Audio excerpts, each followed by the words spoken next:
Halo teman-teman semua, bagi orang yang belum percaya kepada Yesus Kristus tentu sering bertanya, Tuhan kok mati? Kok manusia jadi Tuhan? Dan tentu berbagai pertanyaan lainnya yang sering kita dengar tentang Tuhan Yesus.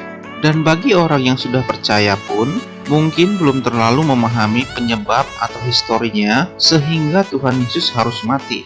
Selama ini yang kita pahami hanyalah untuk menghapus dosa dan menebus manusia agar beroleh keselamatan kekal. Apakah itu salah? Tentu tidak salah. Dan memang itulah tujuan utama Tuhan Yesus sehingga harus turun ke dunia ini dan harus mati. Tapi mengapa harus mati? Pada video kali ini kita akan menemukan jawaban mengapa Tuhan Yesus harus mati dan mengapa Tuhan turun ke dunia dan menjadi manusia. Sebelum kita lanjutkan, mari dukung channel ini dengan cara like, subscribe, dan tekan tombol loncengnya agar saudara mendapatkan notifikasi saat kita update video baru. Sebelum kita lebih jauh membahas mengapa Yesus harus mati, alangkah baiknya kita mulai dulu dari pembahasan tentang manusia pertama jatuh ke dalam dosa. Adam dan Hawa diciptakan segambar dan serupa dengan Allah. Pada awalnya, rencana dan konsep Allah bagi Adam dan Hawa adalah memperoleh hidup yang kekal. Artinya tidak ada kematian bagi mereka.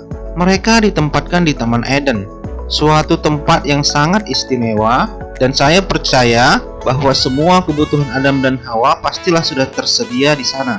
Tapi karena mereka tidak taat, akhirnya Adam dan Hawa jatuh ke dalam dosa.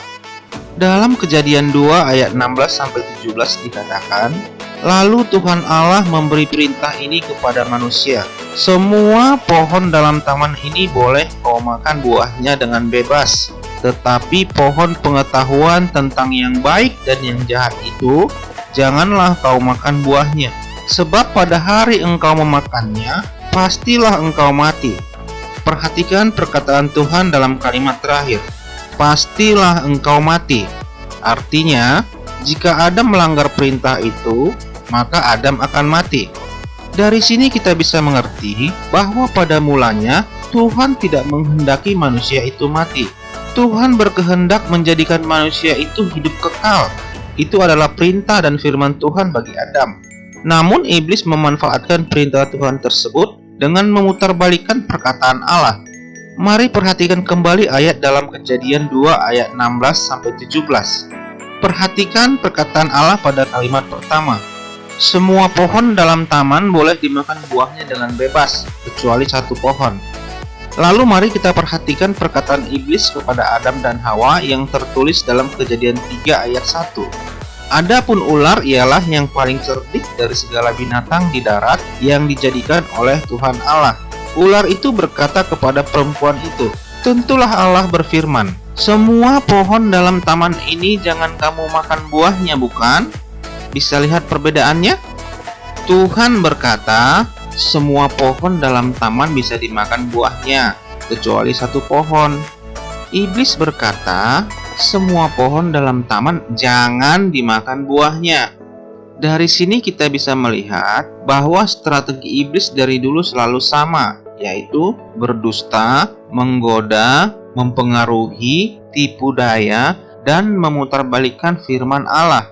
Dan sampai hari ini pun, cara iblis selalu sama. Kalau kita tidak waspada dan lebih berhati-hati, kita bisa terkena tipu dayanya si iblis. Karena secara kasat mata atau mendengar hanya sambil lalu, perkataan iblis beda tipis dengan firman Allah, namun pengertiannya sangat bertolak belakang.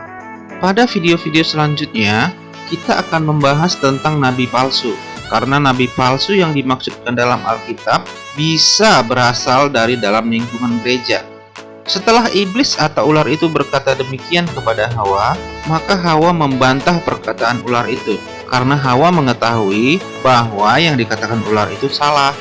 Lalu sahut perempuan itu kepada ular itu, buah pohon-pohonan dalam taman ini boleh kami makan, tetapi tentang buah pohon yang ada di tengah-tengah taman, Allah berfirman, jangan kamu makan ataupun raba buah itu, nanti kamu mati. Kejadian 3 ayat 2-3. Mendengar perkataan Hawa, iblis mulai berdusta dengan mengatakan bahwa Allah itu berbohong tentang akibat dari memakan buah yang dilarang itu. Dalam Kejadian 3 ayat 4-5 dikatakan, "Tetapi ular itu berkata kepada perempuan itu, 'Sekali-kali kamu tidak akan mati, tetapi Allah mengetahui bahwa pada waktu kamu memakannya, matamu akan terbuka, dan kamu akan menjadi seperti Allah, tahu tentang yang baik dan yang jahat.'" Kalau kita perhatikan dengan baik perkataan iblis tersebut, apakah ada yang benar? Mulai dari kalimat kedua, pernyataan iblis itu benar adanya. Iblis mengatakan bahwa jika mereka memakan buah itu, maka mata mereka akan terbuka dan mereka akan mengetahui tentang yang baik dan yang jahat, sama seperti Allah. Iblis memperdaya manusia itu pada kalimat pertama, yaitu bahwa mereka tidak akan mati jika memakan buah itu. Setipis kulit bawang perbedaannya jika kita tidak berhati-hati. Apalagi pada zaman sekarang yang serba super cepat dan super sibuk, kita harus lebih waspada mendengarkan firman yang disampaikan. Lalu mari kita perhatikan kalimat yang baik dan yang jahat. Itu artinya ketika Allah menciptakan manusia, mereka tidak mengenal kejahatan. Mereka kudus. Sekali lagi kita tegaskan, kudus. Dan jika manusia itu kudus, mereka tidak akan mati. Mereka akan selamat dan hidup kekal sampai selama-lamanya. Kita kembali kepada pembahasan di atas. Akhirnya, Adam dan Hawa tergoda, lalu jatuh ke dalam dosa. Mereka kehilangan kemuliaan Allah, dikuasai dosa, dan tentunya mengalami kematian, dan maut pun berkuasa atas mereka. Dosa telah membuat manusia terpisah dengan Allah. Mungkin ada yang bertanya, mengapa Tuhan izinkan hal itu terjadi? Perlu kita ketahui, Allah memberikan free will atau kehendak bebas kepada manusia. Sama halnya ketika Allah memberikan kuasa atas Taman Eden kepada Adam untuk mengusahakan dan memelihara taman itu, dan memberikan kuasa kepada Adam untuk memberikan nama kepada setiap binatang dan tiap-tiap makhluk hidup yang ada di taman itu. Semua yang sudah difirmankan oleh Allah tidak bisa ditarik. Allah tidak bisa berdusta dan tidak bisa ingkar terhadap apa yang sudah menjadi ketetapannya. Namun karena begitu besar kasih Allah kepada manusia dan rindu agar manusia itu kembali beroleh keselamatan seperti rencana dan konsep Allah seperti semula, Allah sendiri yang harus menyelesaikannya. Karena Allah sendiri yang merancang keselamatan itu. Karena selain Allah, tidak ada yang bisa menyelamatkan manusia. Manusia tidak mampu menyelamatkan dirinya sendiri. Itu sebabnya Allah turun ke bumi menjadi manusia. Kita garis bawahi, Allah menjadi manusia, bukan manusia yang menjadi Allah. Allah bisa dan berkuasa menjadikan dirinya sesuai kehendaknya, termasuk menjadi manusia, dan itu sangat logis. Tetapi jika manusia menjadi Allah, itu tidak akan mungkin, karena itu di luar kodrat manusia. Lalu Tuhan merencanakan konsep penebusan bagi manusia, agar manusia kembali beroleh keselamatan dan beroleh kehidupan kekal, seperti rencana dan konsep Allah semula. Seperti yang sudah disebutkan di atas, Tuhan sendirilah yang harus menyelesaikan penebusan itu, karena Tuhan sendirilah yang merancang keselamatan itu. Itu sebabnya dalam Roma 5 ayat 17-19 dikatakan, karena kesalahan satu orang, maka semua orang menjadi orang berdosa, yaitu kesalahan Adam. Dan karena perbuatan kebenaran satu orang, maka semua orang beroleh pembenaran, yaitu perbuatan Yesus Kristus. Saudara bisa baca di Roma 5 ayat 17-19.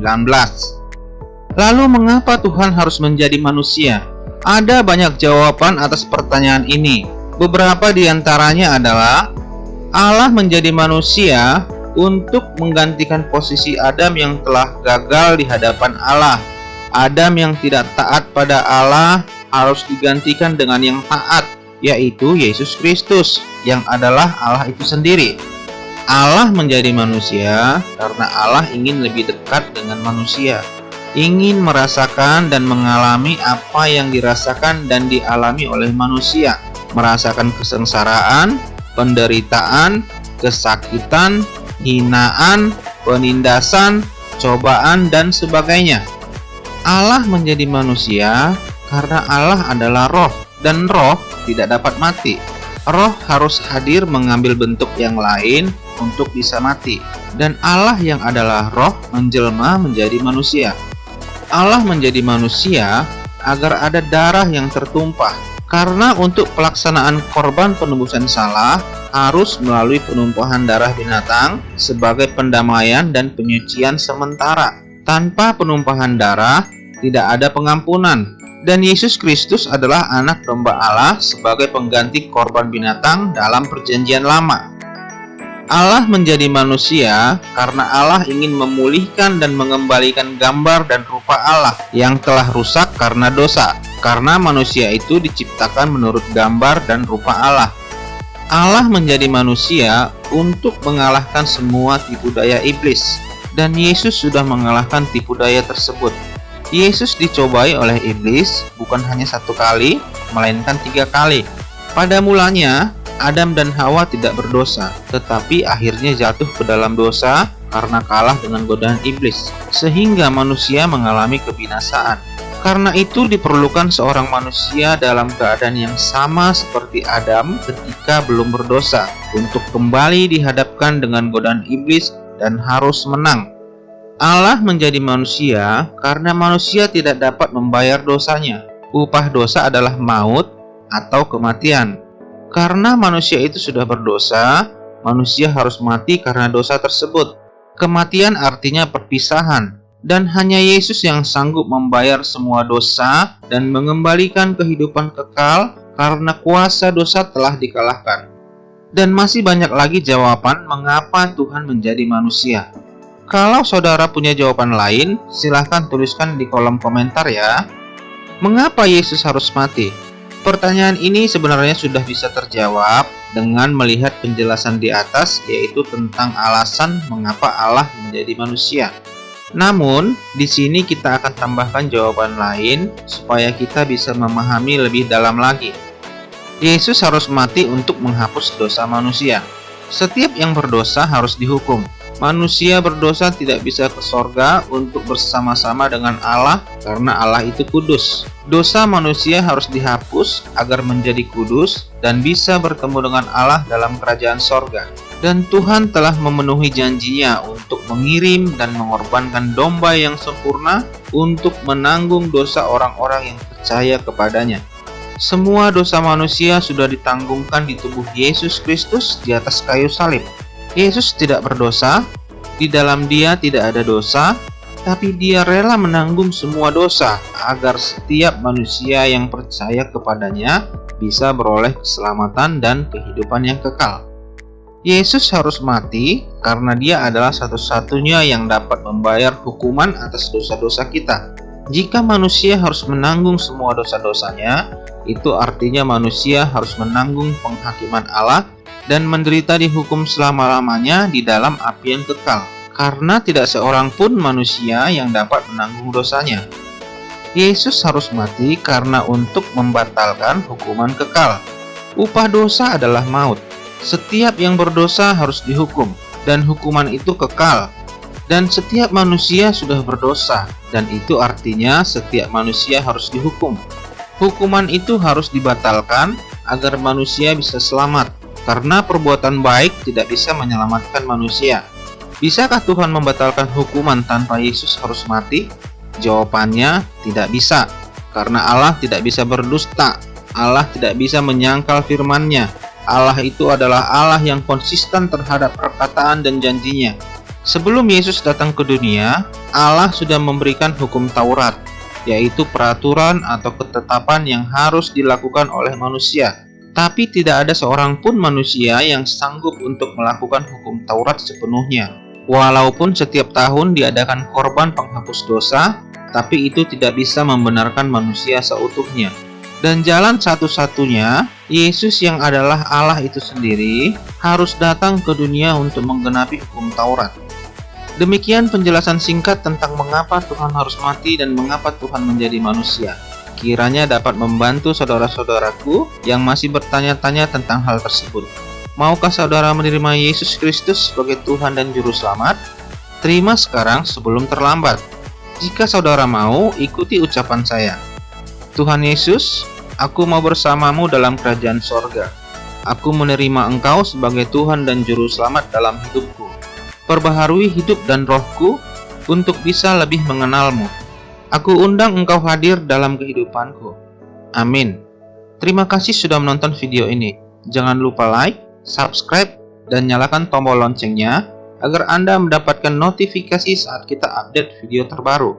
Silahkan share video ini agar banyak orang yang diberkati. Tuhan Yesus menyertai dan memberkati kita semua.